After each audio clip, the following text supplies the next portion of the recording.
This is live from the table, the official podcast of New York's world famous Comedy Cellar, coming at you on Sirius XM 99 Raw Dog and on the Laugh Button Podcast Network. How you doing? This is Dan Naturman here with Periel Aschenbrand, our producer. Also, Noam Dworman, owner of the world famous Comedy Cellar. And once again, I want to emphasize that we are back. The Comedy Cellar, 7 nights a week shows at the Olive Tree Cafe, at the original Comedy Cellar, the Village Underground, and the Fat Black Pussycat Lounge. It is on, and soon, hopefully, Noam, I believe the date that I heard being bandied about was March, or was rather May 19th for full capacity. Yeah, but I don't believe it because the governor said it one time, and now you can't get any guidance on it. And as usual, in this state, everything is ass backwards, and I'm going to predict that it's not going to happen. And what's today's date? Today is the 12th. You think by the 12th we would probably get some regulations or something like how do we check for whether people are vaccinated or not, what we can accept, what we can't accept. He just says whatever he says. Who knows? I would also like to talk about Al Franken. Al Franken, former senator from Minnesota, Saturday Night Live alum, was here doing stand-up. I don't know if he's a stand-up per se, but he was doing stand-up here at the the Comedy Cellar. I saw him on Saturday night, I believe it was. Yeah, what'd you think? I very much enjoyed it. Look, I will say this. He wasn't a killer. Like, it wasn't like, when Greer goes on or Godfrey and they're they're having, at their just the explosive level of, or even he wasn't even getting the laughs Louis Katz was before it. But Louis Katz was great, huh? Louis Katz was, he did a good job. He was killing it. But Al didn't get that kind of laughter. But I don't necessarily think that's how you judge the quality of a comic. I thought he was doing interesting stuff. It's certainly something different. No, I thought he was great. I mean, yeah, he wasn't going for big laughs like that. He was doing, he was doing impressions of Mitch McConnell and what's his name, the guy from Iowa, Chuck Grassley, and he was telling jokes. I mean, just to see a former U.S. senator talking about how everybody hates Ted Cruz and what an asshole he is and what a liar he is, but doing it in a funny way. I thought it was one of the most. It's very interesting. I enjoyed it. I thought it was a highlight of Comedy Cellar history to see this guy on stage. I'm wondering, wow. did you get any emails because the audience is not howling with laughter as they might say, for example, if Greer Barnes were on or somebody else. I always wonder, are they appreciating it as I am on another level? I can't tell because I'm not hearing the laugh. So I don't know if you got emails or any feedback. Yeah, we got a lot of positive email. People loved it. I thought it was great. I got to speak to him a little bit afterwards about politics. Well, I want to address that, Noam, because, and I'm not ambushing you because I mentioned this in the email that I sent, but I know that you've often made it a point of pride to say that you don't bother celebrities when they come to the comedy club. I couldn't help but notice you going over to Al Franken and engaging him for quite some time in conversation. So how do you square that? Is that a contradiction? And if so, how do you explain it? No, I just went over he was sitting by himself in the room, and I went over to make sure he was happy and being taken care of. And then he began to talk to me. So so the conversation just grew, but I didn't go there to engage him about politics. He kind of opened the door to it.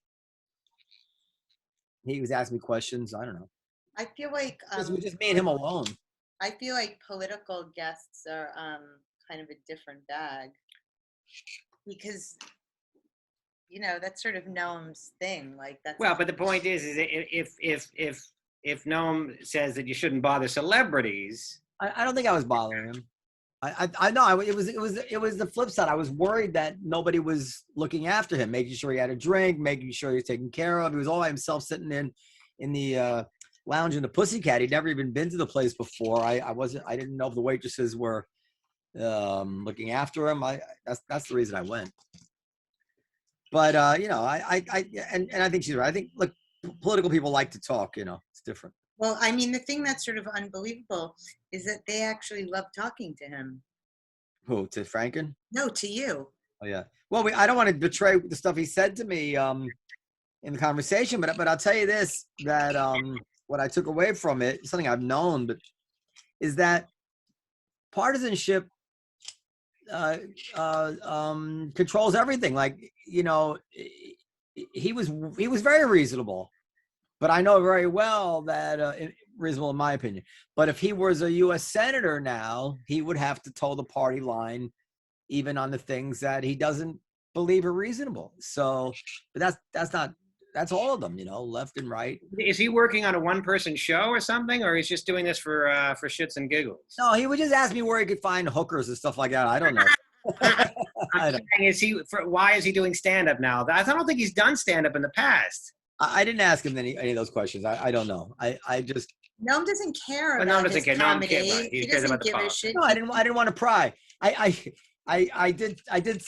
tell you on the air. I did say one thing to him that I thought maybe was over the line, and then I apologize for saying it. But he's actually he seemed to be happy with it. So. What did you say? Well, he doesn't want to reveal. Well, he doesn't have to reveal what Franken said. He can say what he said. No, I can't. I'll tell you guys later, but I can't. But he was a good guy. Well, I also want to just briefly. Do you want to talk about why we skipped last week's episode? Well, do you think that'd be engaging? I do. Who skipped last week's episode? We did. Why did we skip last week's episode? Because I don't remember why. Because you told me that I should cancel it. Right. After I got a babysitter. That's not what happened. It was on the talking points from last week. We canceled last week because we didn't have a guest or something. What happened? I have no recollection. False. You had a meeting. Remember? No, I honestly don't remember. Because Jessica couldn't do it. Right, yeah, Jessica. She couldn't do it, or she could do it. She couldn't do it via Zoom. But you had a meeting, Noam. You had a meeting at 8:00. Remember? I waved at you. Yeah, because right, we have our podcast at 7 and 8 was too late. I couldn't do it at 8. I had other this is engaging to people. So we had a podcast scheduled for 7. The guest canceled, couldn't do it till 8. I'm like, well, I can't do it at 8. I think you guys should either do it without me or cancel. And they decided to cancel. The guest didn't. Fascinating radio people are hearing right here. Didn't cancel. She couldn't do it on Zoom. That's not what I'm talking about. Periel, get to what you're trying to say now. I don't know if you want to bring it up. I actually have no recollection of this. I think Kevin Brennan on the phone. Oh, because I had a meeting with Kevin Brennan. Yeah. What? Ben, I'm trying to be discreet, and because I'm not sure if you want to bring it up. And Dan goes, "She's typing Kevin Brennan." Why are you typing it to me if you don't know whether? No, you should have typed Noam in the chat if you want to be discreet. Listen, I think we should have a whole podcast today where we kind of just hint at stuff we can't talk about. I think it'd be like what do they call that sexual thing? Edging, you know, where you never actually have an orgasm, you just edge. I think we should just edge the audience for an hour and never give them any release on any story. The Kevin Brennan stuff is on Twitter, so if you want to address that, go ahead. If not, then yay or nay. I don't want to get into a pissing match with Kevin Brennan. It was Mother's Day. I should play it, right? I got a Gilbert Gottfried cameo. I paid Gilbert Gottfried to do a cameo for my wishing Juanita a happy Mother's Day. That was great. And he told her not to overseason the steak. Cameo is a really fun thing. So you can get real celebrities to do. Well, I don't think you can get B-list celebrities. I don't think nobody at the A-list would, because cameo is a little bit, let's face it, it's not dignified. I mean, not to say that I wouldn't do it because I'm not even a B-list, or C-list. But if I were I an A-list, well, I mean, Brad Pitt is not doing cameo. It's not dignified. Right, but it's something kind of fun about the B-list celebrities. Yeah, they can be fun. Because they were famous. There's a nostalgia thing about them. They were used. Well, some were. Look, Gilbert was never A-list, but some were A-list, I guess, and they've moved down. Some are on their way up, but nobody at the top is going to do cameo. Gilbert's totally A-list. Of course, he's not A-list, and we love him. I'm not saying that as Gilbert to be disparaging. Like an icon. He's not A-list. We say that with love. We say that with affection. You should play it. It's hysterical. I can play it. Hold on. A-list doesn't necessarily mean better. It's just what it is. But well, if you want to play it, play it. Otherwise, Yeah. I'll play it. So go ahead. So what else? You brought this up. So it's Mother's Day, right? And Juanita is basically my sister now. And so Noam calls me and he says, "What?" Okay, hold on. Wait, no. Listen. Wait, hold on. Let me share it. Hold on. I'm gonna share it. So this is. Let me share. My God, there's so many things popping up. There should really just be like a do not disturb. Is Periel authorized to bring up unplanned topics? There should be a do not disturb mode for your computer. Like, no, you're saying with you and Juanita. Well, he brought up Mother's Day. This was related to Mother's Day. I was not bringing up an unauthorized topic. Well, he was bringing up the cameo specifically. Are you going to play this, Noam? Yeah. I'm just trying to. So this is Gilbert. Can you see him? Yeah, we got him. How much did you pay for this? I think like I don't know, $50, something like $60. I don't know. Hi, this is Gilbert Gottfried, and this is to Juanita Dworman, and it's being sent by Noam Dworman. And happy Mother's Day! Happy Mother's Day, Juanita. And also, Noam, I know I'm mispronouncing it. Now here's a funny thing. So he has no idea who I am, right? Even though Periel supposedly told his wife about it, I don't think she got the message to him in time. And you can see he's wearing these ridiculous glasses, and in the glasses you can see the reflection of the TV screen where he's reading exactly what he has to say. But he's putting his all into it. So he says that you never lose your temper. You never at all lose your temper, and that makes me angry. People who don't lose their temper make me I'm sorry, I lost my temper. And now, and also you are the best mom to Mila and Manny and Benny. And you have permission. You have permission. He says permission, by the way. He doesn't say permission. He says permission. Anita, to make any changes to the house that you want. That got a huge laugh in my house. Go ahead. And also, more importantly than anything else, stop over-seasoning the steak. Happy Mother's Day. Did he, the part where he says... That's fantastic. I assume the part where he says, that makes me angry, you didn't write that for him, obviously. No, I just wrote the facts. I just wrote that, whatever the facts were. She oversees the steak. You can tell her she has permission to change the house. And that she never loses her temper, which is obviously sarcastic because my wife is always fucking angry. She was angry at me just an hour. It's like, I don't know how much I can take of this. She's always angry at me. Has Gilbert ever met you? Yeah, many times. Because he really didn't seem to know who the hell you were. Well, he obviously didn't recognize the name. He has one of those things where he's not good with faces either. But I mean, I've sat alone with Gilbert at least 3 times, talked about stuff with him.Is wife told me, Dara, who's been on the show, I won't give you round figures. She gave me round figures. I won't give you round figures. But Gilbert does very, very well with Cameo, which I guess makes sense. He's great at it. I mean, I'm trying to think of other things I can get him to do. It's just the way he talks. Who can be better? He's perfect for that. I would like to request authorization to bring up this topic. What's the topic? So he calls me on Mother's Day and he asks me, Noam does, what kind of wine does Juanita like? And so I said, she loves Lambrusco. And he goes, what? What is that? And I was like, it's Juanita's favorite kind of wine. And he goes, I'm not getting her that. Mm-hmm. I'm like, why are fascinating, Periel. No, it's fascinating. I go, why are you calling me and asking me a question? And I'm giving you like the most specific answer. And then you're like furious at me. And you know what he said? No, what'd I say? He says, I can't help myself. Oh, this is great. This is great radio. Now, isn't Lambrusco like almost like Boone's Farm apple wine or something? I mean, if you get like first of all, it is fucking interesting because does it come in a jug with a screw top? Your insane personality. And no, it's not. If you buy a cheap garbage one, then yeah, but you can get really good Lambrusco. Okay, well, I ended up getting all kinds of wine, and we didn't drink any of it. Can I also, Noam, bring up that for music lovers and fans of Noam and his band, music at the Olive Tree Cafe is back. Now, they used to do it on Friday nights, but now on Monday nights, hear Noam, hear Colin Smith, hear Nick Cazzarini, and Raj Mason and other special guests doing music here at the Olive Tree Cafe. And I was there. And you guys are, by the way, have not lost a step during the pandemic. Were you rehearsing?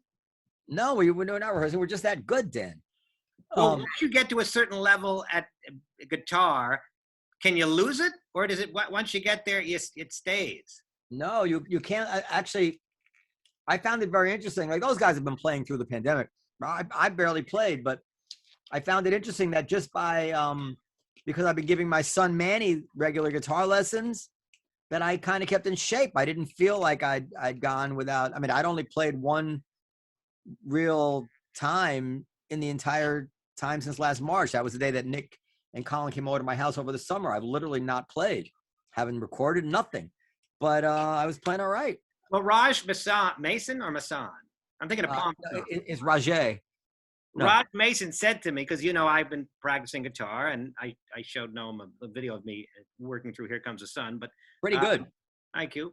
But Raj told me, he said, Dan, I saw your video. You know, if you got to use Noam. Noam's a friend of yours. I mean, you got access to one of the best guitarists in the country, he said to me. Now, I don't know whether he was drinking, or is there any truth to that, or he's out of his mind? That I'm one of the best guitarists in the country? No, that's not true. It's true that you know, music is not like that. Like, you know, nobody's gonna hire me to be a virtuoso soloist or anything like that. But what I can do, I would say, after being in this business for a long time and playing with the best of the best, what I can do is something that they can't do. Like, I'm really good at leading a stage and leading a band and presenting music and hearing as an ensemble ear towards things. I mean, I have something to offer. So in that sense, that's probably what he's referring to. But no, I'm definitely, like, compared to Nick, I can't shine his shoes on the guitar.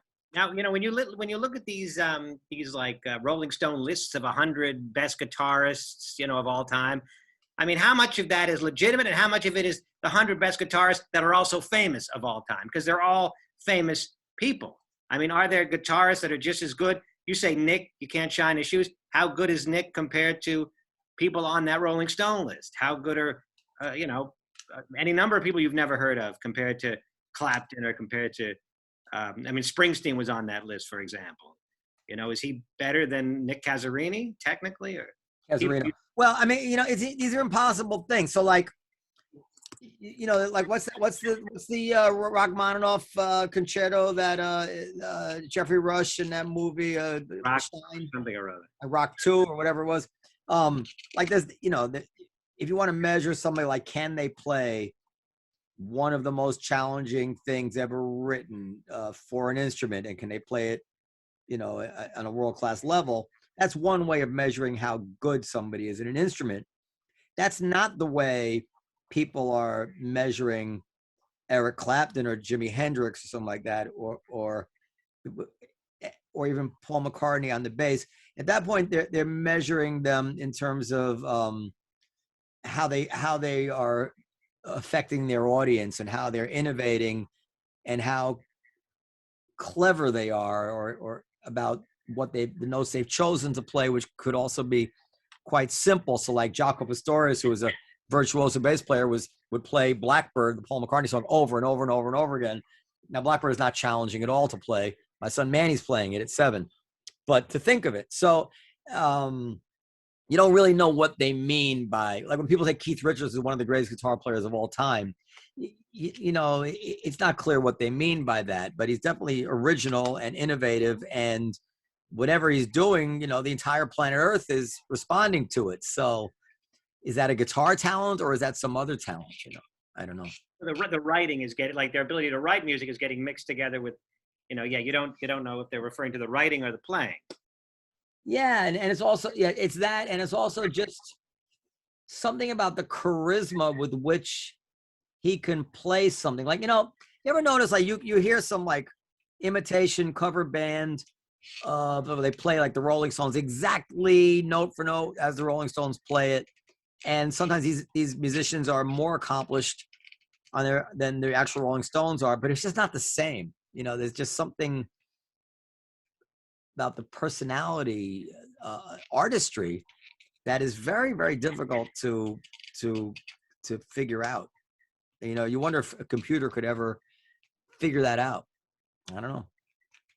Anyway. I actually have a really sweet video of Manny playing Blackbird. Oh yeah, he's getting better and better at it, but he rushes. His timing is not good. His sister is better with that. Did you want to play the part? Do you want to pull up Sandy's bio? Well, I have it on my phone. Okay. Is she here? Yeah, she's there. What do you think? Alexa Uzan? Yeah. Well, that's not bad. It's a different name.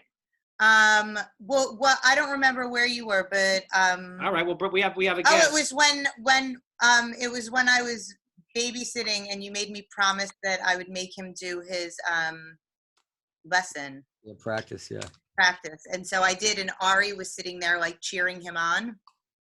It was really cute. Yeah. Hopefully they'll get married someday. Well, if we're lucky. You guys, you're planning this already, like in the old country. We have a guest. Dr. Sandra Gelbard. Dr. Sandra Gelbard. Wait. Let's let her in. Okay. Open the door. How come I don't? Well, you're like, oh, wow. Participant sharing screen is on. That's awesome, Periel. You're really You really want public credit for something for doing something you forget. Well, if I get yelled at for not doing it, like, I'm happy to take like a little bit of praise for doing it. It's like my wife, she's like, "Oh, you haven't cheated. Congratulations." Well, you're awesome. It's a fair point. What the hell's that ringing? I don't know. Sandy Gelbard, we're waiting on her. It says connecting to audio. Dr. Sandy Gelbard. That's her daughter. And what do we she is an old friend of yours, Periel? She's an old friend of mine, but she's well, how does she know you? My uncle and aunt are. Hi, Dr. Gelbard. Well, you know what? I know her. Okay. Well, you know me. I do intros here on this show. So Okay. So let me give right ahead. A proper introduction. In addition to being a good friend of Periel Aschenbrand, Dr. Sandra, as if that's not enough, Dr. Sandra Gelbard is the founder of Park Avenue Medical Concierge, which is the first concierge medical practice in New York City, focusing on prevention and customized vitamin supplementation. Strong focus on lowering your overall information. You don't need to. Oh, et cetera, et cetera, et cetera. This is the. The point is, she's big stuff. This. What is it? Multiple articles published on COVID throughout the pandemic. You guys are supposed to. And we've had esteemed experts on the pandemic and you are one of fitting right into that elite group. Alex Berenson, for example, we had on. I'm being sarcastic. Sandy, this is Dan and Hi, Dan. Noam Dworman. Hi. Hi. Thank you for coming on. By the way, could I just have I have a medical question. I know this is probably not your expertise, but I went for consultation for a colonoscopy, and this was 3 weeks ago. The doctor said, my office will call you to schedule the procedure. And they never called. 3 weeks ago, I sent him 2 messages on my chart. You know, my chart, that's the NYU thing. Yes. Saying, hey, I haven't heard from you. Hello? And then again, excuse me, anybody home? 2 messages, not aware. I mean, on a scale of 0 to no big deal to 10, outrageous, where would you put that? Very common. Very common. And today, everyone is playing catch up right now with these types of tests, these screening tests, because everyone's kind of out of it. How about a message saying, look? No, I agree with you. It's inexcusable. You know, we're a bit backed up, if you pardon the expression, in the colonoscopy game, if you will.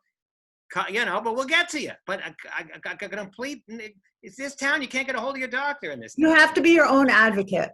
You have to keep calling and just really be a nudge until you get a response. But I don't know if I want this guy up my ass. What's his name? What's the doctor's name? Because I'm not doing his He's name. very far from up your ass. I had a really good colonoscopy experience at NYU. I think Dr. Glassman, I think, was his name. I know. I trained at NYU. I was chief resident, and I was one of the program directors. So NYU is my training ground. So I know a lot of them, and he's excellent. Yeah, he was really good. I felt terrific the next day. And they're only good. And Dr. Lamb is my doctor, and I love him too. I know Dr. Lamb. But Noam, you say you had a good experience. How do you know you were under anesthesia? That was my joke. I don't know, but I know I will tell you this. You know how you know you have a good experience? Because you wake up and you say, "Oh, when are we going to start?" And they say to you, "Oh, it's already finished." No. That's how you know I had a good experience. He was very thorough. They don't. He was very thorough. A stage 3 tumor, and then you go home and you're dead because they didn't catch it. That's a good experience. Listen, you want to really, I know we're going to talk to the doctor second, but that's why you do it every 5 years and not every 10, because it takes 10 to get a stage 3. And this way there's some redundancy and there's a backup, because colonoscopies are only as good as the prep you do. And there's a lot of nooks and crevices, and it's a tall order to look at every single crevice in one colonoscopy. So the insurance guidelines lowered it to every 10 years. None of my patients do it every 10 years. It's every 5. And if you find a big enough polyp, even 1, I do every 3.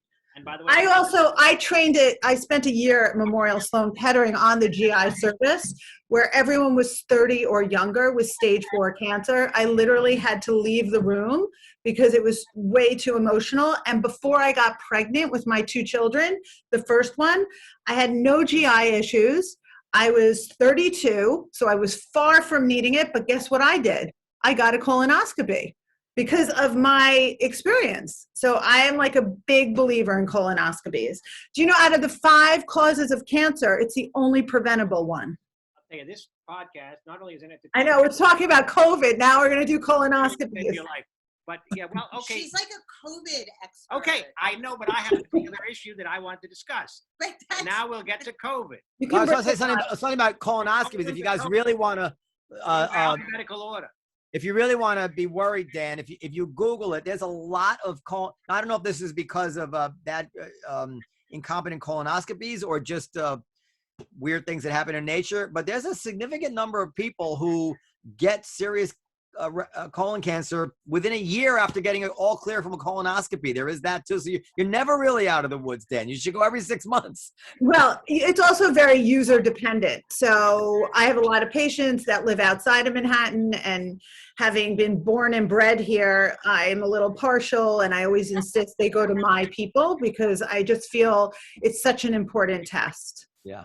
So that's why you're supposed to go every 5 years, because it takes 10 years to develop stage 3 cancer. Did you guys lose your mic? It got really quiet. Your mic got really quiet. We're okay. Right, well, if there's no more colonoscopy questions, we can move on to COVID. But I could talk about colonoscopies all night. I don't mind.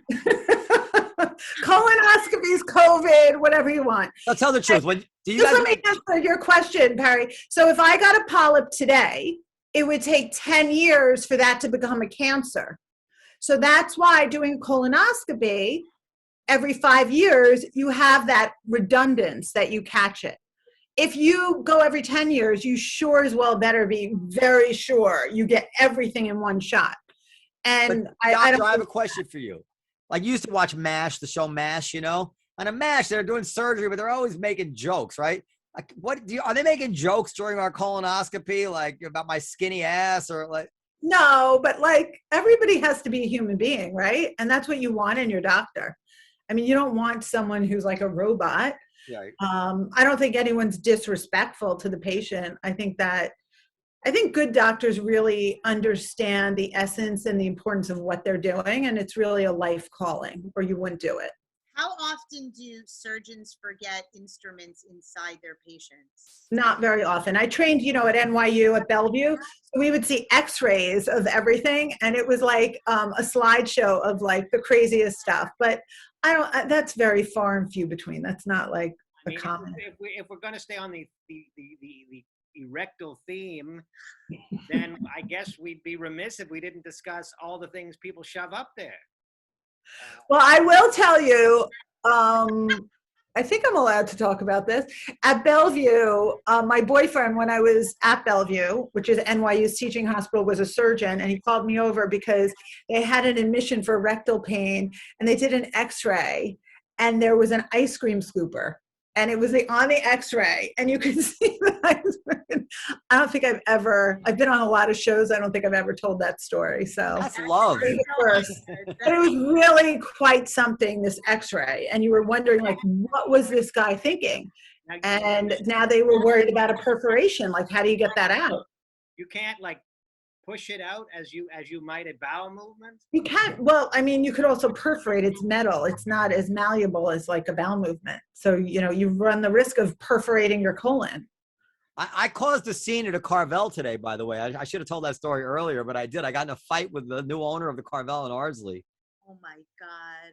Pearl, your mic's not loud enough. So want to hear the story? I don't want to take from Dr. Gelbard's time, but. Well, I think that we do want to hear the story, but also the reason why I thought it would be interesting to have her is because we've been talking nonstop about COVID in school. Oh, COVID schmovid. And she's on the board of like a bunch of schools for COVID. I mean, talk about, whatever the hell you want. No, COVID. So should we open the schools or not? Yes, we should. There's very little transmission in schools. We've proven that. And then I'm sure you all know they just approved 12 to 15-year-olds to get Pfizer. And that is 5% of the population, another 17 million people, which, as long as people go and allow their 12 to 15-year-olds to get it, will add a real layer of protection in the schools. And that's a whole debate right now is, how are they going to work parental consent? Some states are saying they're going to let the kids come in if they want it, even without the parents. Other states are saying that they're going to require the parent to be there with them. There's some sort of, legal things that have to be worked out. But I have patients who are already scheduling their kids here in New York. They have their appointments. Now, here's the question, and we can't get a straight answer, right? So I think we're told that that COVID for children below 12 or whatever it is even less risky than the flu. Is that correct? No. Okay. How does it compare to the flu? The rates of hospitalization or illness are higher with COVID, even though they're much less than, what you have in the older populations. How much? Do you know? How much less? How much higher? I believe it's about a third. A third higher. Yeah. So they're basically, you're talking about a tiny number of. The flu is you're talking about. Real problem here is also, I got called by a patient who said to me, I want you to refer me to an expert in COVID's long-term effects. And I started laughing. I said, what do you mean? Like, nobody even knew about this a year and a half ago. There was no one that was trained in this. We're all in this learning in real time. So that's the point. These kids or whoever get COVID, the fear is, what are the long-term effects? And so when people talk about being nervous about the vaccine, I think getting COVID and dealing with that long-term, we've heard bits and pieces of what that can involve, whether it's, foggy brain or shortness of breath or cardiomegaly, which is an enlargement of the heart, even heart failure, whatever it might be, they exist. And when kids, even though they're not showing the symptoms, you don't know how they're going to present 20, 30, 40 years from now. So, the most common question I get is, I have a 12-year-old daughter, and are you going to give her the vaccine? How does this affect fertility? And the big thing is that this is an mRNA vaccine, as you know, and what we see is that it leaves the body very quickly. It doesn't hang around. It gets degraded. The body knows how to get rid of the mRNA. And this is a technology we never used in a vaccine before, but it's actually been studied for decades and decades and decades. We didn't just develop this with COVID. And so I had Pfizer, not because I chose Pfizer. In my office, the state shipped me Moderna, so I give out Moderna. But, I think that it is a good choice to get vaccinated. I really don't have any qualms. I think that we have a study of over 100 million people, and certainly Israel has been setting the hugest example for the world by, their diligent keeping track of all the numbers and side effects. And we really don't have any, data like that with other vaccinations. So, so early on. So I feel very comfortable. And I think not getting the vaccine, you run the risk of other problems that we may not even know about. Right. So I don't want to contradict because I don't know what's right, but I'm also looking up here that there's other data which says that PolitiFact, which rated it as mostly true, a claim that it was fewer hospitalizations from COVID than from flu, but I don't know what the age was. It says 480, whereas as of mid-August, hospitalization rate for the flu, it says was 39 per 100,000, and for COVID, it said was 6 per 100,000. But I think that these things are fluid. But whatever it is, I mean, when you're talking the about month of April, 9% of hospitalizations were kids under 17. Okay, I don't know. For just April. Yeah, I don't know how to compare that to the flu. But anyway, but you're right. It's the long-term effects that nobody knows about. So then but you must not be that worried about the long-term effects if you think they should open the school, correct? Well, I think that they've been taking a lot of precautions, and I think that the data of in-school transmission with the masks and the socially distancing, keeping windows open when you can, that has all worked. Some of my schools that I work with have, they invested a lot of money. They changed the filtration systems that I, think has really helped. Not all schools can do that, unfortunately. And I think that, if you get into the detriment of keeping kids home psychologically for those children and how they suffer emotionally and socially and their education, I think that when you look at the transmission rate of what's occurred this past year for those who have been in school versus that, it's really important to get them back into school. Yeah. I mean, my kids are not in school, but I wish they were. My wife is more cautious than I am. What about the summer camp rules? These ridiculous summer camp rules that the kids have to be outdoors with masks and 6 feet apart from each other. Have you seen all that? The CDC? Yeah, so the camps are in talk still. I work with some camps, and I think that this is what's interesting. Outdoor transmission is 19-fold less than indoor. Not 19%, but 19-fold. So this is a virus that does not transmit very well outdoor. And that's something we should definitely be taking advantage of this summer. So I think, the 6 feet apart will soon go down, potentially to 3 feet. I mean, in schools, they've made that rule. And this is outdoors, so it should definitely be acceptable there. The masks are a problem. I mean, and, kids don't like them. They get headaches. They can't breathe. It affects social recognition. So, whether or not that needs to be done outdoors, I personally, am not. The advantage at summer camp of a mask is that, when you go to the bathrooms at summer camp in those cabins were really nasty smelling. So, right. Would help with that. But other than that, so let me ask the question in a different way, because this is, I think, a question which kind of exposes the mass like PTSD that we're all suffering from. Let's say that the current risk profile of vaccinated adults and children, whatever that is, like everybody's vaccinated, and we know that their vaccines are maybe even 100% or close to 100% at preventing serious illness and death. It is 100%. Yeah. And whatever that risk is to children, which is 19-fold less outdoors for any transmission, and even for kids, very few of them get sick and die. So if that had been on day one, if that had been the risk of this new virus, COVID-19, my feeling is that we would have done absolutely nothing as a society to deal with it. We just said, oh, there's a new virus out there. It's extremely low risk. It's kind of like the flu, maybe even less than the flu for adults, and comparable to the flu for children. And we're not going to do anything. I think, what could we do? And why would we do anything for a virus which had such an infinitesimal risk?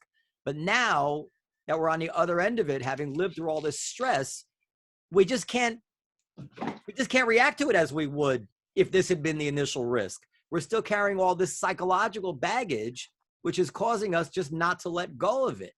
Who would shut down a society for a risk on the order of what vaccinated people are facing from COVID? They wouldn't. What would we do? Before the vaccine, it killed like hundreds of thousands of people. Right, but I'm saying that now that we know, I'm just leaving out of this equation adults who are not getting vaccinated, because in a certain sense, I'm like, that's on them.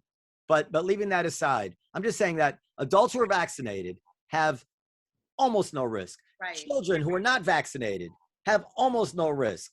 If that had been the initial thing we were confronted with, what would we have done? I mean, you're saying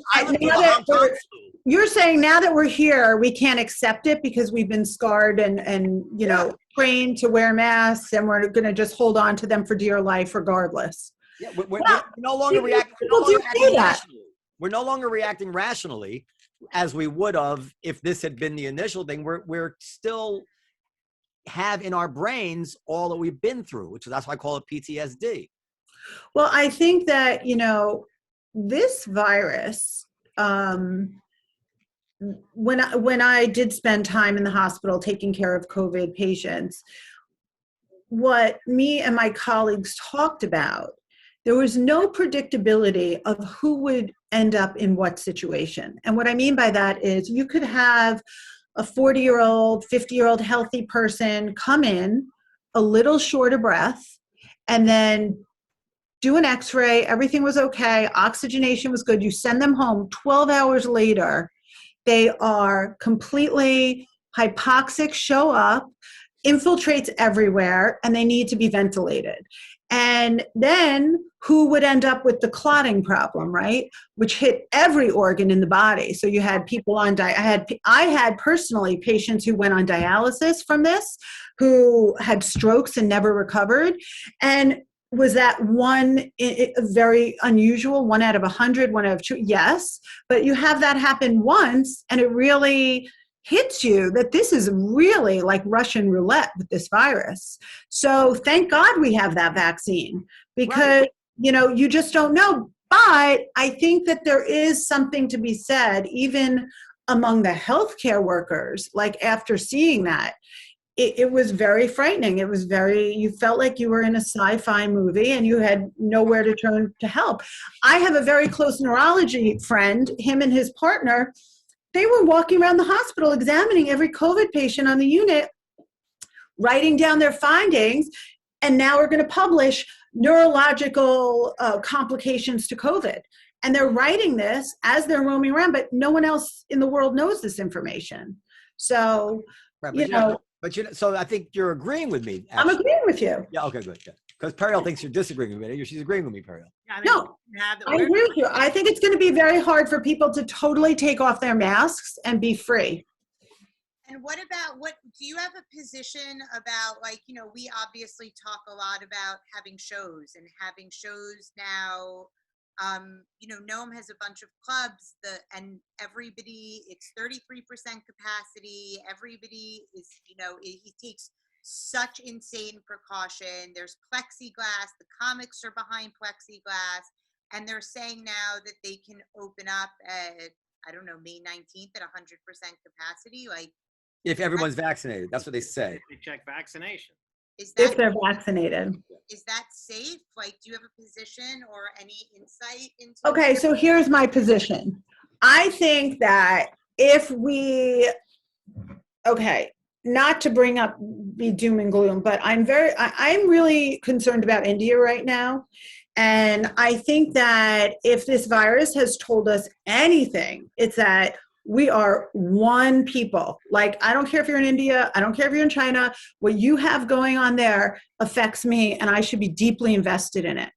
And so there are reports, and it's not conclusive, but that the variant over there may not be covered by our vaccine. So and Brazil is also somewhat of a concern. Obviously the British, the B117 is fully covered by our vaccine. That was an early on concern. And the South African. What was that? And the South African seems to be covered by our vaccine. Yeah, right. So we're not right. So you go in. I have no qualms if we're talking about people who are vaccinated and have only, been exposed to the normal, what we're used to, COVID. But once we have reports, and we don't do a very good job at genetic sequencing in this country, like England does a much better job. They just allocated a lot of money, the government, that we can start doing that. And that will help us pick up if there are any variants here. Because if you don't do genetic sequencing and someone shows up in the hospital, you just assume it's the regular run-of-the-mill COVID, not a mutation, not a variant, the regular COVID infection that we're used to. But you need genetic sequencing. Anyway, this is a long answer, but what I'm trying to say is that it doesn't preclude the possibility of those variants coming here, and you would not be covered potentially by the vaccine. But for the regular run-of-the-mill, and it's hard to use the word run-of-the-mill with the COVID virus, you would be 100% safe. How quickly can we make a new vaccine for a variant that might not be, So Pfizer's working on that, and I do think in the next 3 to 6 months we'll all be getting boosters. I think that if any of these really do prove to not be covered by the vaccine we already have, in the next 3 to 6 months we'll all be called in. But can they crank out vaccines as needed for new variants? Are we at that point where now we know what to do? If a new variant comes, we can crank out a vaccine fairly quickly for any variant that might. Yeah, that's the beauty of the mRNA. It's much quicker than doing the adenovirus or the protein vectors. It works a lot quicker. So, yeah, Pfizer and. Would we be without this vaccine right now? Would we be? Dan, closer to your mic, Dan. We can't hear you. We'd be closer to my mic without the vaccine. Where would we be without the vaccine? We'd be basically no better. Would we be at all better off than we were a year ago? Or would we be? No, we would probably be more frightened. We'd probably be more, it's funny because in April, I wrote an article that was published in The Hill, and I said what we needed to do to recover from the virus. And we needed either herd immunity, the vaccine, or a cure.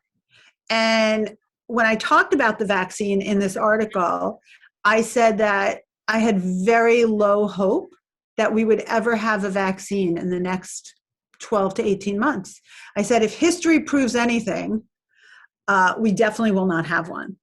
And I would say that pretty much every vaccine expert in the country agreed with that. Wow. And by the way, the goal in developing a vaccine was to get an efficacy over 50%. That was the FDA's guideline. And where are we at? 94%. And we did it in 9 months. Under a year. It was unheard of. Why did you think that, why did everybody think that it was not going to happen? Because historically, a vaccine takes 10 to 20 years, and it takes over $1 billion. I mean, this is unheard of. This is unprecedented, the fact we have a vaccine. Who is the hero? Who, if we're to pick 1 or 2 or 3 of the people that brought this about, who would we pick if there are? Well, I do want to say that one reason it sped up so quickly was that the government footed the bill, went to the companies. There were 6 companies. And basically there's phase 1, phase 2, and phase 3 in development. So you come up with the vaccine, the technology, and then that's phase 1. Phase 2 is when you really, really hone in on the dosage, the schedule, and the companies are very cautious at doing this because if they make a mistake, they lose hundreds of millions of dollars, right? Because phase 3 is when they start doing the trials and they load up, the data. So what the government said was, don't worry about they didn't say don't worry about phase 2, but they said, don't worry if you get the dosing wrong, we're going to pay for everything. You develop the vaccine and get it going, start testing it. And if it doesn't work, we will take your entire pile and we will, fund it and you won't lose a penny. That cut off at least 10 years. Wow. And by the way, Every company did that, took the government up on that, except for Pfizer. Pfizer said, thank you, but no thank you, but we're going to pay for our own vaccine. And then they sell it in the long run, but they sell it for $19 a shot, which is not astronomical. You know, what they could have done, considering they were the first and, you know, the only game out there for a while. So that is what really sped it up. No one can really argue that. It's always about money, right? No one's going to like lay out all that money. It's about money, but they've been throwing money at, you know, numerous other diseases over the years that I don't know how much of a dent they've necessarily made in them. I think we're throwing an unbelievable amount of money at COVID. Even now, right? Like with keeping the country going. Do you think the solution for cancer, for Parkinson's, you know, you've had Michael J. Fox, who we had on this podcast, working assiduously with Parkinson's. Do you think money is the solution there? If we throw enough money at cancer, Parkinson's, Alzheimer's, etc., that we can get these kinds of results? Or that's a whole other kettle of fish? No, I can answer that. This was such an unusual situation. One of my family members is a postdoc at Harvard, okay, in a cancer lab.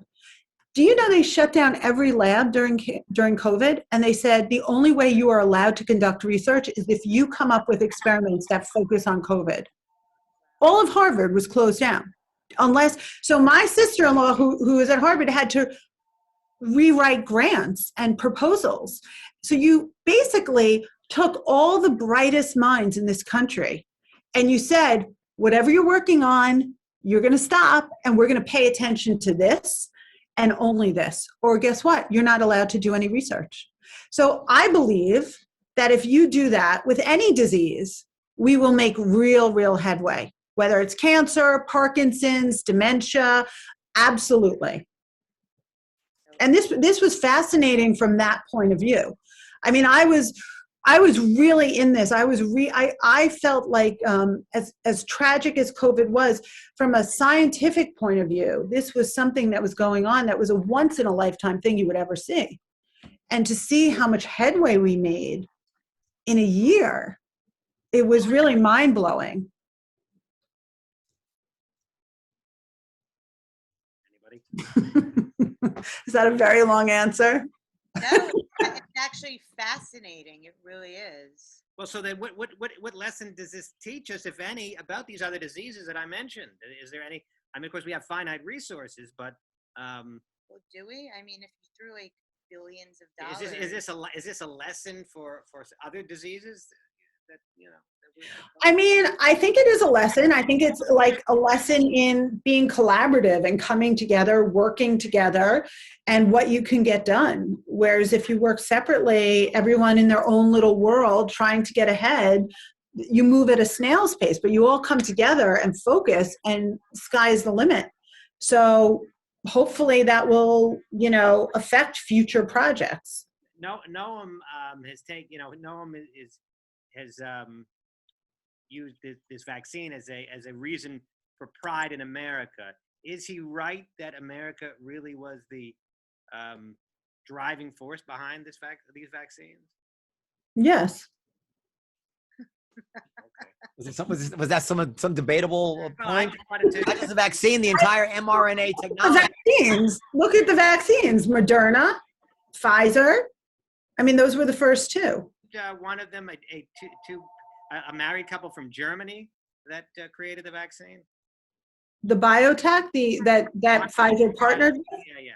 Yeah, and you got to go into your settings to turn up that mic and anyway, go ahead. Sorry. Stupid. Well, I think it was a partnership. I think that the German company brought a lot to the development for sure. And I don't think Pfizer would have been able to do it without them. And I don't think they would have been able to do it without a Pfizer. No, Pfizer could have done it without them, just like Moderna did. And I mean, Moderna was really all America. Yeah, and it's not just the actual vaccine; it's the whole history of what led to the history of that technology, which, as you say, you know, it goes back, I don't know, 10, 15 years already, right? This is an American story, but and with immigrants, with people of color, like uniquely American, not it's like an American success story. It shows everything that's great about America. And of course, we're too messed up as a country right now to take any kind of patriotic pride in something on the order of the moon landing. But that's what it is. It might even be more important than the moon landing. Like there might never be another pandemic. Like it took 9 months for this vaccine, and if another thing hits 10 years from now, it might take 9 weeks or sooner, right? Like they're going to start plugging this DNA into computers and instantly just spitting out vaccines. Right. There'll be more pandemics. Well, he's saying that the next pandemic will be shorter. Yeah, we'll be more prepared. And at the same time, they're also talking about curing malaria. They're talking about finding a vaccine which will take care of all flus. I mean, the sky is the limit, right? I mean, we cracked a major technological medical hurdle here. Right. Well, what we did was we did this massive global experiment that we never would have been able to do, right? Every country is vaccinating as many people as they can. And we're trying to do, I mean, at one point we're doing like 3 million a day. Now we're falling short because people are, we're hitting the people that are hesitant to get vaccinated. And that's another hurdle. But we've done this global experiment. And so you could never do that in a lab, and you would never do that under normal circumstances with a disease that didn't get this much attention. So we have made great strides. What the hell is Biden and Kamala Harris? They're sitting in a room full of vaccinated people. They're all vaccinated. There is zero risk in that room. Why? And they're trying to, and we have a major problem here with vaccine hesitancy, a major problem. I know I'm dealing with employees. They still don't feel safe. They're still worried. They're vaccinated. I have someone very close to me in my family, won't take the vaccine, won't go back to work.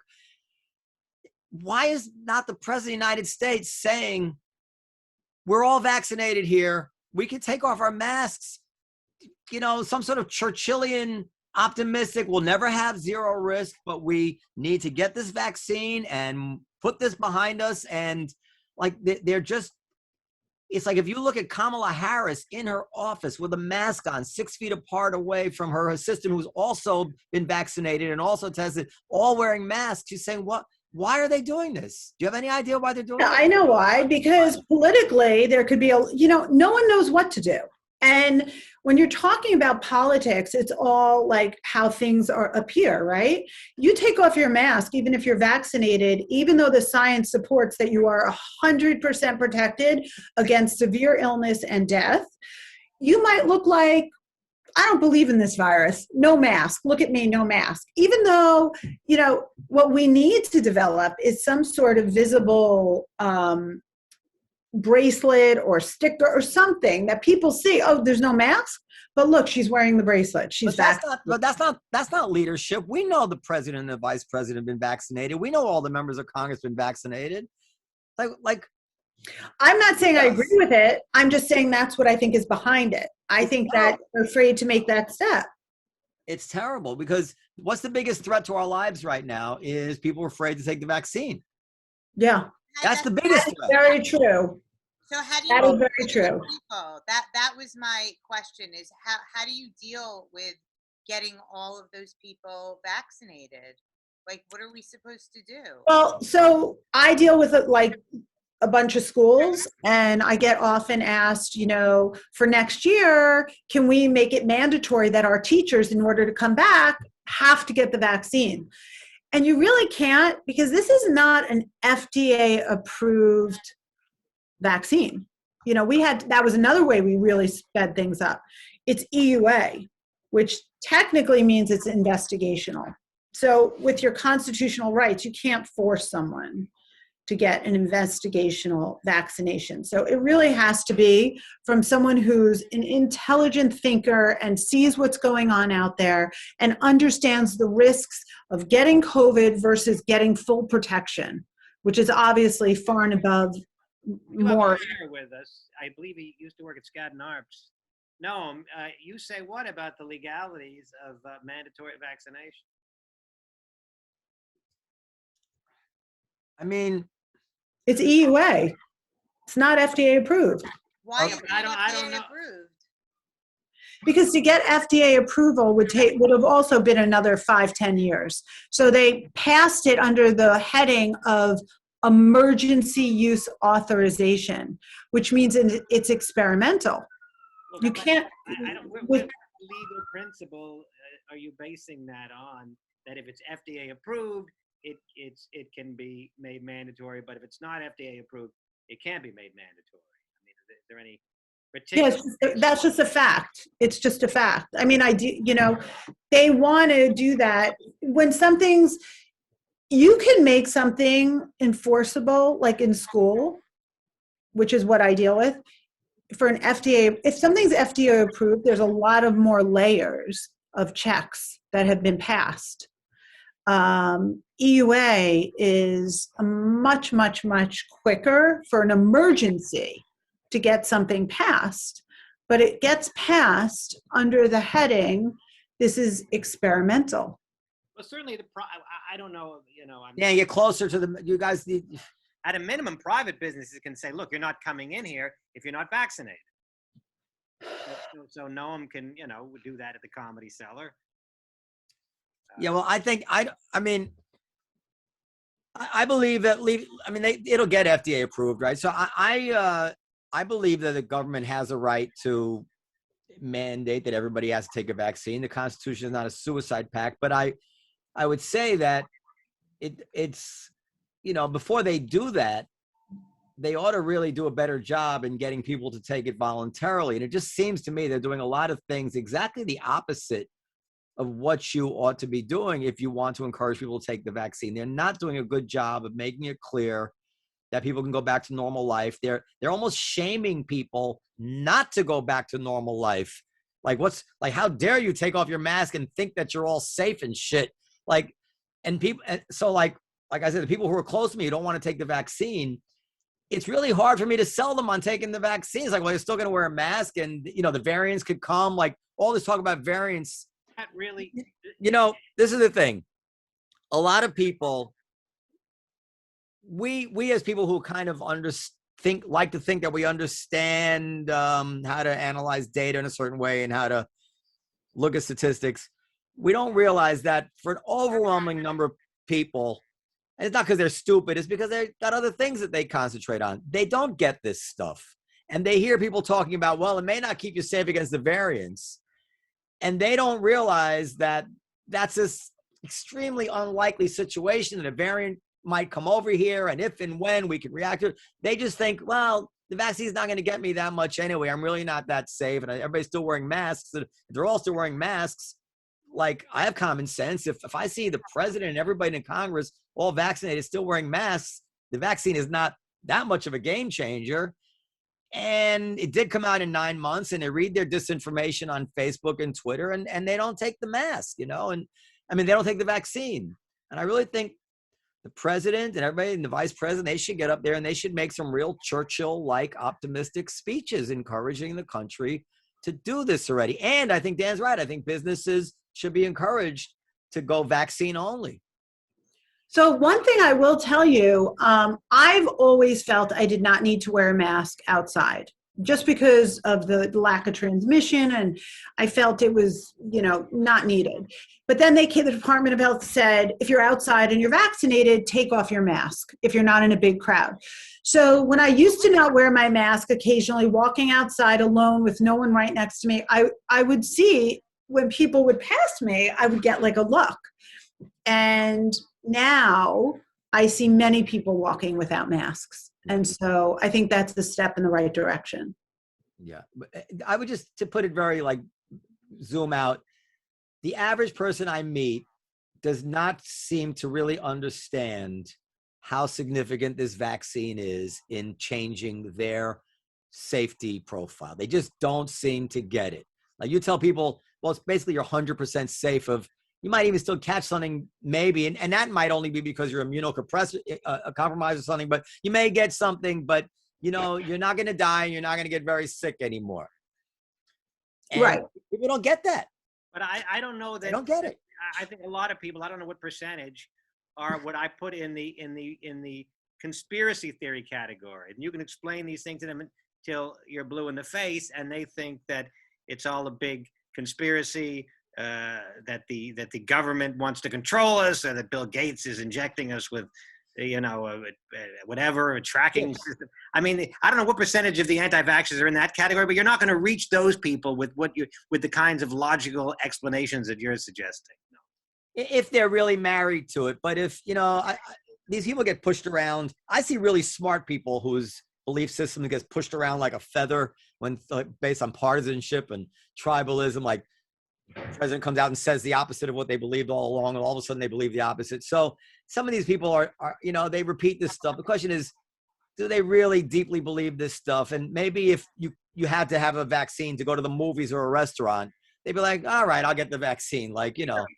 Totally. I think that too. I mean, I think people need to get the fucking vaccine. Like, there are a million other vaccines that you can't send your kids to school without getting. So I don't know.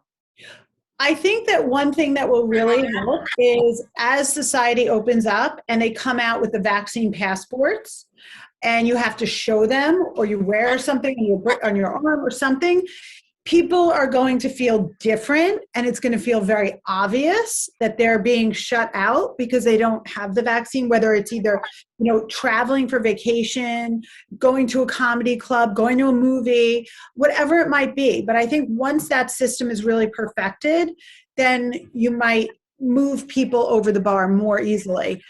And also there are a group of people who, now that the vaccine has been out, almost 7 months, they're kind of keeping their eyes open, and they're seeing what's going on and getting a lay of the land. And they're like, okay, well, all these people have gotten it and everybody's okay. So now I'm okay getting it. And I'll tell you, I have someone who works for me who's in that camp, and she did not want to get vaccinated. And, I work in a medical office. Like, how can you not get vaccinated? And now she's vaccinated, but it took her 4 or 5 months, and looking at the numbers, and now she's comfortable. So there will be a group of those people as well. I have to add that the vaccine can be fun. I've spoken to several people that enjoyed the fatigue. It was kind of like a cheap high, and I rather found it enjoyable on some bizarre level. Well, all right. Also, this and I can't say, people have criticized the government for their response to the J&J thing and halting it. I'm not ready to say they shouldn't have halted it, because maybe they had to know what they were up against before they went through with it. But it really was unfortunate. However you want to look at it, it really did screw things up.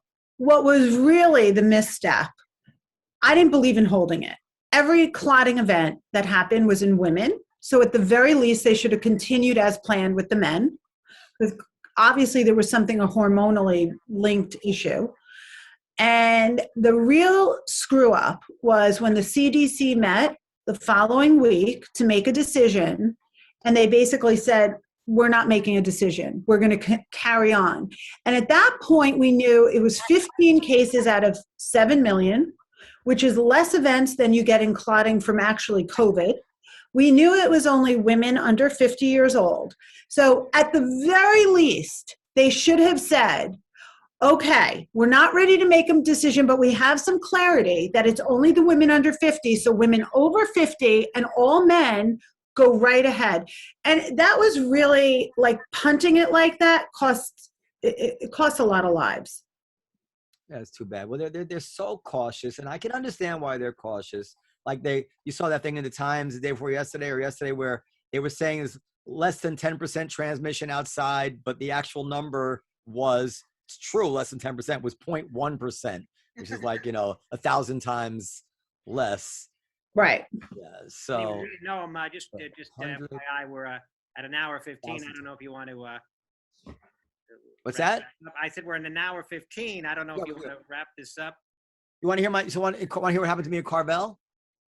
Yeah, but I don't want to hold Sandy hostage if she has to leave. No, I would love to hear what happened at Carvel. I go to Carvel, like I have many, many times since I grew up in this town, and my kids get the yellow small cup. It's a kid's cup. It's not the extra small. It's a small cup, and it fits basically one scoop of ice cream.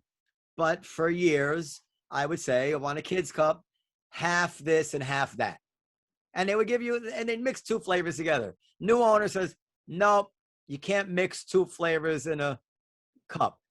I'm like, well, I'm buying two cups, 1 black raspberry sherbet and 1 mint something, and I just want half and half in each cup. I said, I'm not trying to get any free ice cream. It's exactly the same amount of ice cream. And I've always done it. I've done it for years. And she says, nope, she wants me to buy the more expensive. And I said, well, can you tell me why? It's the same amount of ice cream. And she says, and of course, this stuff bothers me because I'm a business owner. So I'm offended by it. And so she says, well, that's our rule. I said, and of course I should have just let it go with that, but I'm like, I can't. I'm like, yeah, I understand it's a rule, but usually there's a reason for a rule, especially when it means saying no to a customer. And by the way, I had a $45 bill for ice cream. I bought ice cream for like 6 kids. So it wasn't even like, not that that should matter. I think even if it was the single cup, but it was a substantial customer. So normally, like when somebody buys a lot of something, you might even make an exception to a rule because they're a big purchaser, right? So I don't want to just put that out there. She would not give, that's our rule, sir. I'm like, I'm buying the same amount of ice cream. My kids are going to be heartbroken. They don't want just black raspberry. They sent me here to get black raspberry and mint chocolate chip. And I could just get 1 cup of each, and then I could spoon it out myself and switch it. But I'm just asking you to do it for me. Nope, wouldn't do it. And I made a little bit, not like my wife would have done, where it would have been picked up by the local paper, but I made a little bit of a scene in Carvel because I could not believe that they would not give my kids the ice cream that they wanted. Anyway. I have a philosophy about mixing ice creams in a cup. I don't do it. Why? You can't mute me because I'm talking. I feel flavors are meant to be enjoyed individually. Once I start mixing them together, and they get mixed together in my mouth, and no, it doesn't work for me. I need to focus on that one flavor, and then I can have a palate cleanser, I suppose, and have another flavor. But no, I don't mix flavors in cups. Now this is so foreign to me. Like in the olive tree, I would used to get mad, or in the Pussycat, I would get mad if a customer asked for a type of scotch, and the waitress would tell them, no, we don't have that scotch. I mean, like, what do you mean we don't have it? Send somebody to the liquor store. Even though you're not supposed to get liquor from the liquor store, you go to the bar. But I say, send them to the liquor store. It's right around the corner. We'll get it for them. Like, I don't ever say no to a customer. Why would you say no to a customer? Like, what's in it for you as a business owner to tell a customer no? Like, don't you understand that's exactly the opposite of what you're in business to do? You don't ever want to tell a customer no. Ever, ever, ever, ever. Unless you can satisfy the customer. And by the way, this is the same thing in life, actually. It's not good to tell people no. This is in The Godfather. In the book, The Godfather tries to tell Sonny this. You don't tell no. You try never to say no. And if you have to say no, you have to really explain it so that they accept no comfortably. Like, oh, I get it. I understand why you're saying no. What about when the producer said, no, I don't want to use Johnny Fontaine? I don't recall it. Johnny Fontaine never gets that movie. I didn't like that part of the movie. I was hoping that, but I don't want to get too much into The Godfather. Anyway, I don't know that Sandy is glad that she stuck around for the Carvel story or not. I think she seemed interested. No, I really believe in that philosophy, so I'm just keeping quiet because Perry knows me, and that would annoy me to no end, and I would make a stink over that. Yeah, no, it's outrageous. Yes. And it really would. That would really annoy me. And what you can do, the last ditch of a good business person is you say to the customer, look, we're not going to do that anymore for blah, blah, blah. I'm going to do it for you today because you came in here expecting that. That's the way you've always been treated. But just so you know, after today, in the future, we've changed the policy. So, all right, even but that doesn't even make sense in this context because it's the same amount of ice cream. But that's the only way to do it. Why does she give a shit? What's the problem to fucking do it? If she's a lower level employee. No, it was the owner. I was talking to the owner. She was the owner. Okay. She's a new owner. And she won't be for long. What is the fucking phone? Whose phone is that keeps going off? The Olive. I mean, it's the Cellar. But why are we getting Cellar phone calls up here? That I don't know. Thank God the phone is ringing then. Anyway. Why is it ringing up here in the studio? Why? I mean, listen, I hate people who go on Yelp and write like these terrible reviews about businesses. But when you tell me a story like that, I understand those people. No, I would never go on Yelp and do that. I'll just do it on the radio. No. You have to do it for like so many more people to hear. No, I'm not trying to badmouth. You should always resist the urge to go on Yelp and do it. It's just not a good. Don't go to the Carvel in a certain town in Westchester. Go to the Carvel. I'm going to go to the Carvel. People don't need to you don't need to drop the nuclear option on everything. I'm just saying it just really upset me. When you go on Yelp, we should have her on the show. Yes. And the truth is, you are right. Like it would be, if there was any excuse to go on Yelp, it would be this one, because I was actually dealing with the owner. So it was like, but normally when you have a bad experience in a place, you go on Yelp and you complain about it, and it's really not fair to the owner, because usually it's some horrible employee who's done something horrible. It's like, and of course, out of 1,000 interactions, you're going to have something terrible. An employee's going to do something terrible, and then you just tar the place like that. It's really not. No, it's horrible to go on Yelp and do that, but I do think we should invite the owner on the show. Well, 10 minutes. 10 minutes. Dan's going 10 minutes at most. At most 10 minutes. I don't want to ambush her with this. But I was really upset. If you tell her that this is why she's being invited on, it wouldn't be an ambush. Anyway, is there any other important business, in particular comedy business? I just really hope that Governor Cuomo doesn't yet again leave us like Charlie Brown trying to kick the football. He told us clearly that we could open on May 19th and open regularly if we had everybody vaccinated. I want to know when they're going to open up the steam room at my gym, because I'm really need that steam room to get motivated. I've been going to the gym without the steam room, but I must say it's so much more difficult to get motivated to do so. So I say to Equinox Fitness, please, let's open those steam rooms. Even if there is you have to have a maximum of 3 people in that steam room, let's get the steam room open. Sandra Gelbard. Wait, how are you gonna do what you just said with Cuomo when Sandy just said because it's an emergency vaccine, you can't make people get vaccinated? No, but she said the government can't make people get vaccinated. But private businesses can. I can't make anybody get vaccinated. I can tell them you can't come into my establishment unless you're vaccinated. Right. You understand that, Periel, right? Yes, I do. Thank you. If the government is mandating that you enact that policy, I guess you could argue that the government. No, they're not mandating that. They're giving us as an option. We can either do that, or we can just continue this 6-foot social distancing with plexiglass and all that stuff. But I don't want to do that. I want to get back to normal. I want to do my part to fight vaccine hesitancy, and I just want to put this behind me. I just want to say everybody has to be vaccinated. I made sure that all the staff was vaccinated. How long before comics stopped making COVID jokes? I would imagine at least a year, and probably longer. I don't know. It's a good question. And plus some of them are really good jokes. I wouldn't want to lose them. So I'll definitely keep it going as long as I can. Can you believe we lived through this history? Like, everything was fine and amazing. I'm more surprised that I lived through being quarantined in a house with you for a year. Well, that was your choice. Anyway, Dr. Gelbard. So grateful for you to stop by. Oftentimes Periel will propose a guest idea and it won't work out so terrific. That's not true. Every guest I've ever proposed, they're always shocked at how smart and interesting my friends are. Like they can't really wrap their heads around. And what does that tell you? That I surround myself with smart and interesting people. No, what does that say why we're shocked? Penny is gold. Oh, thanks, honey. I love you. 7 nights a week, the Comedy Cellar has shows. ComedyCellar.com. We are back. And as funny as ever, and surprise celebrity guests are stopping by, as they always have. We haven't lost a step. There is some plexiglass, but that shouldn't be a factor in the enjoyment of the show.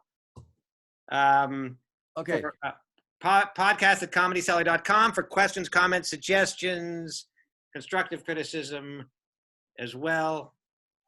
And I guess that's it. We'll see you next time. Bye. Thank you, doctor. Hi, thanks for having me. Thank you.